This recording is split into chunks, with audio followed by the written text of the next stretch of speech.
Okay, now we're going to walk through analyzing a piece of music. I've got my score here. I've got the excerpt opened up on my computer so we can continue to listen to it. And I've got my tools, my pencil, my pen, because I'm bold like that. And yes, yes, you heard it first. My straight edge, which also happens to be as long as a dollar bill, which is how much it cost.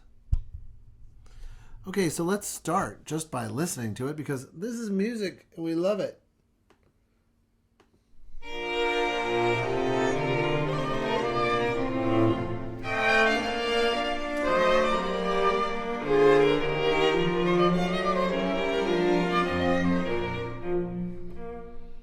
Okay, now I can hear using my ears that it's in a major key.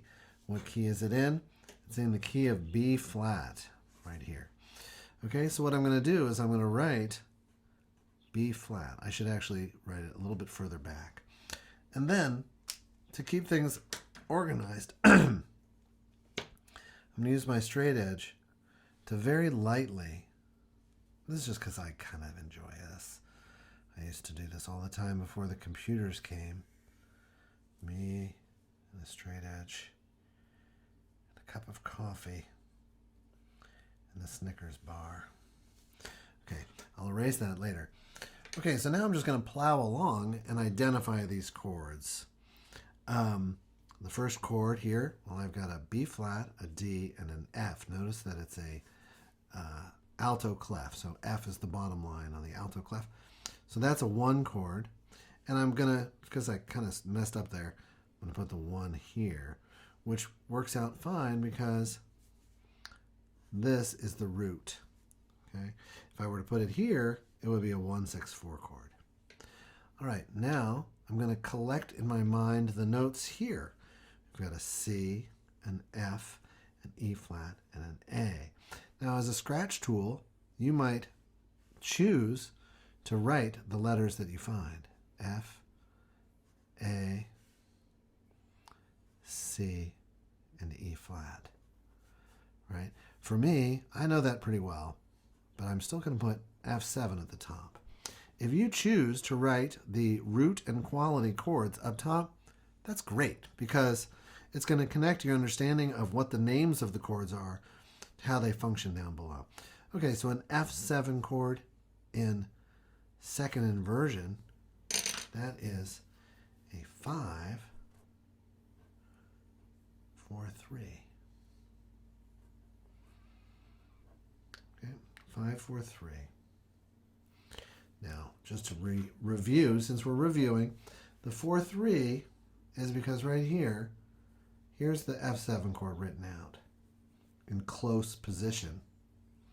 And so we see here, there's a 3, there's a 4, and there's a 6. So we could put 6 up top, and that's totally legitimate. All right, so we've got a 5, 4, 3. Now what's here? We have a D, we have an F, we have an F, and a B flat. So if I choose to, I can write B flat chord. B flat in first inversion is a 1-6 chord. Notice, what is this chord progression? It is a prolongation progression. Really what that means is we're just doing this to harmonize the melody, the A, but we've gone nowhere harmonically. Okay, picking up the pace, C, A, F, C. I don't want to tax my C, A, F, C. I don't want to tax my short-term memory too much, so I'm just going to write those down. And now I know that that's an F chord, and it's in second inversion. So it's a 5, 6, 4. Wait a minute, what? A C, A, E flat. Oops. I make mistakes sometimes. I made a mistake, which never happens. Okay, let's try it again. C, A, E flat, C. C, A, E flat, See, okay, that's more like it. So that is, well, let's see, what kind of chord is that? It's an A diminished triad, and in the key of C, that's a 7 diminished chord. Now, unfortunately, I wrote that. There we go. 7 diminished 6. Right, let's just check. A, C, E flat. Yeah, did it right this time. Woof, that was close. All right, I'm going to ignore this, some melodic embellishment for now, and count up the next set of notes. B flat, B flat, D, B flat. Let me check that again. B flat, B flat, D, B flat. A chord without a fifth. Who knew? Yeah, I knew. That happens. B flat, B flat, B flat, B flat, D, D, and then the B flat there. So that's a 1 chord. Notice we're going from a 1 chord to a 1 chord with a 7 diminished 6 in between. All right, let's see if I can do this one right. A, C, C, F. A, C, C, F. Good old 5 chord in first inversion. Then F, A, C. Excuse me. Is that my stomach or my printer? No, it's my printer. F, A, C, F.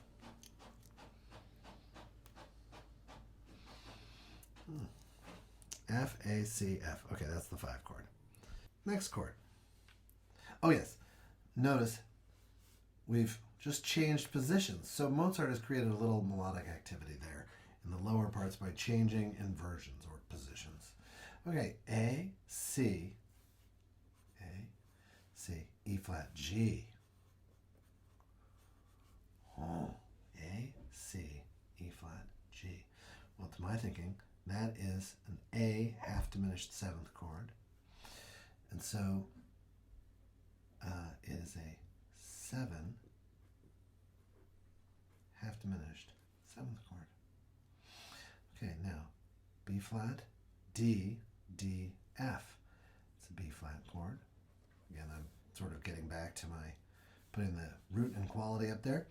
That is a 1 chord. Yay. And then we got a D, an F, a D, and an F, still a 1 chord, but now it's a 1/6. So I'm noticing, gosh, he does a bunch where he's got first inversion chords. Now, F sharp, A.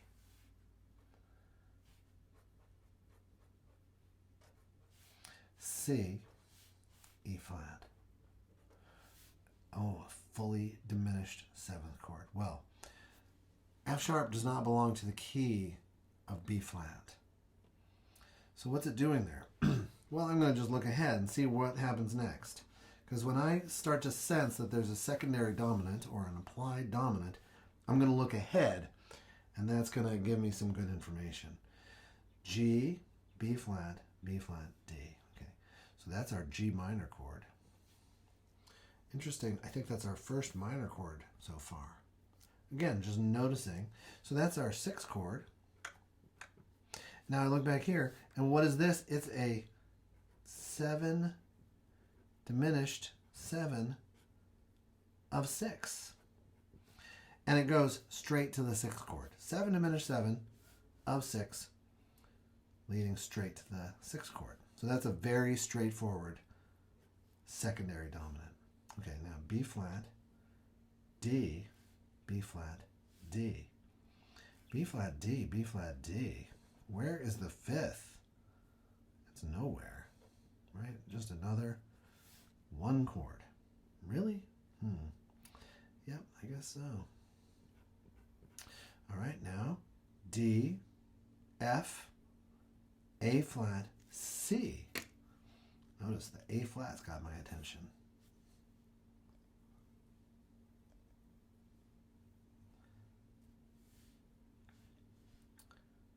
D, F, A flat, C. That looks like a half diminished 7th chord.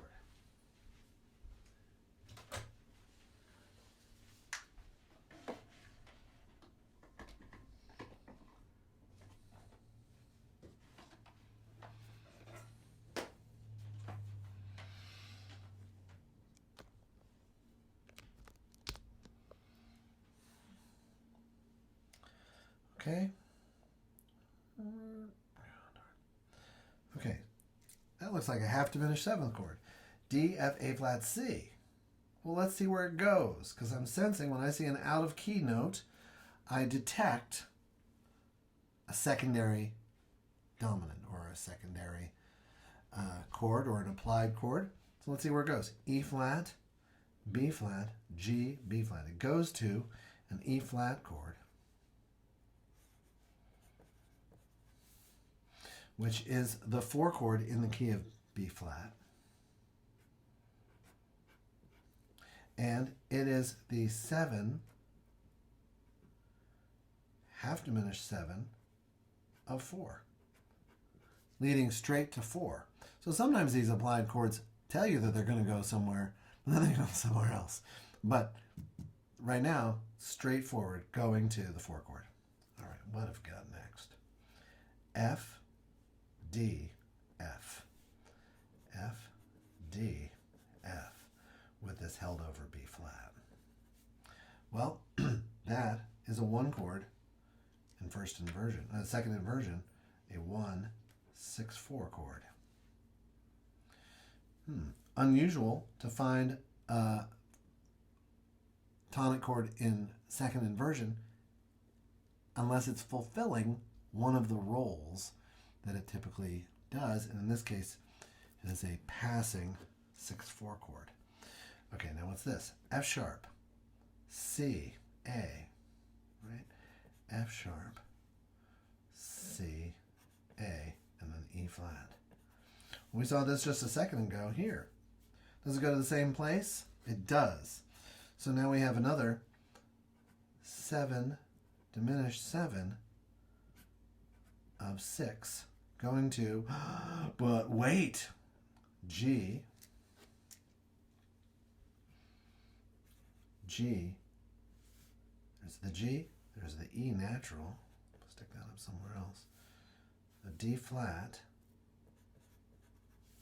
and then a B flat.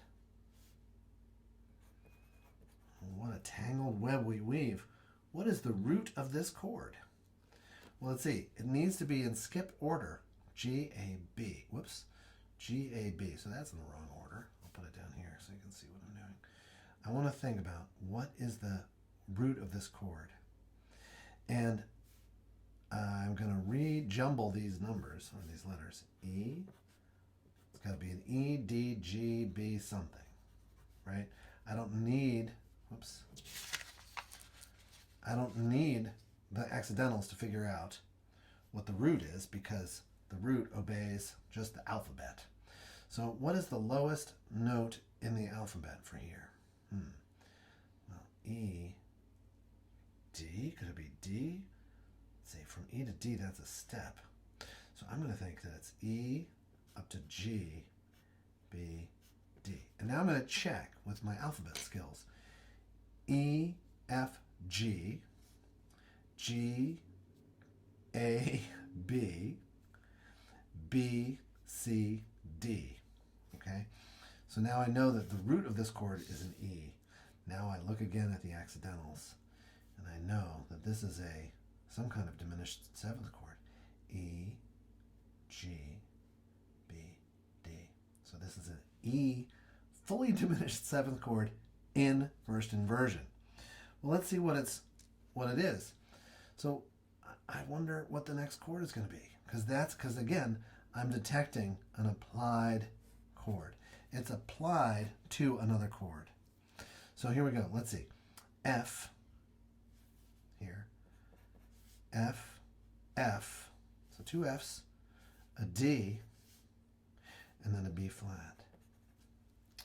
Well, that's kind of interesting. So here is a 1-6-4 chord, right? It's a tonic chord in first inversion, okay? And I see, and I remember from listening to it, that we are heading into a cadence. So again, I'm leaving this blank just for a second, and now I'm going to look here and say, well, what is this? F. Here's the F. Here's the C. Here's the E flat. Is it possible that Mozart composed something without, that he composed a 5 chord without A third, I'm concerned, very concerned. F, F, again, C. I'm double checking. E flat. The third we get here. So he's delaying that somehow. It's not very long because it's kind of quick. So yes, it's a 5/7 chord. So you could, when I was in college, we called this a 1/6/4 to 5/7. That would be fine. Or you could call it the cadential 5/6/4 to, and really you need to put the 8 there so that it resolves to 7. Okay, now that leaves us with this. Okay, what is this? It's a 5, or it's a 7 diminished of 5. 7 diminished 7 of 5. Well, that kind of makes sense because here, with a 1/6/4, or the cadential 5/6/4, is acting like a 5 chord. Its function is dominant. And this secondary dominant, this diminished 7th of 5, is acting like a predominant chord, preparing our ear to hear this whole thing. And then, of course, we land here. So let's listen to it one more time.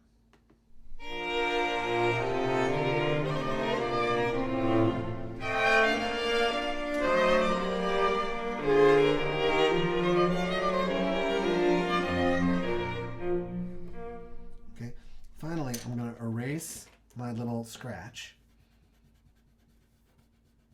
which I did a poor job aligning with, because I still don't really have enough room. Okay, so the publisher, I actually blew this up ×2, and I still don't have enough room to make a neat copy. So we'll problem solve with that as the semester goes along. And so here, the last thing I'm going to do is I'm going to outline this cadence, okay, which is right here. Landing on the 1, beginning with this predominant chord that I left open for a while, and using my straight edge to make a nice little bracket like that. Okay, so if your work looks like this, you're in great shape. If it looks better than this, you're in awesome shape. And so you can take that and work on 23 and 24 in this chapter, applying these same things. Analyzing for the chords, Roman numeral, figures, outline your cadence.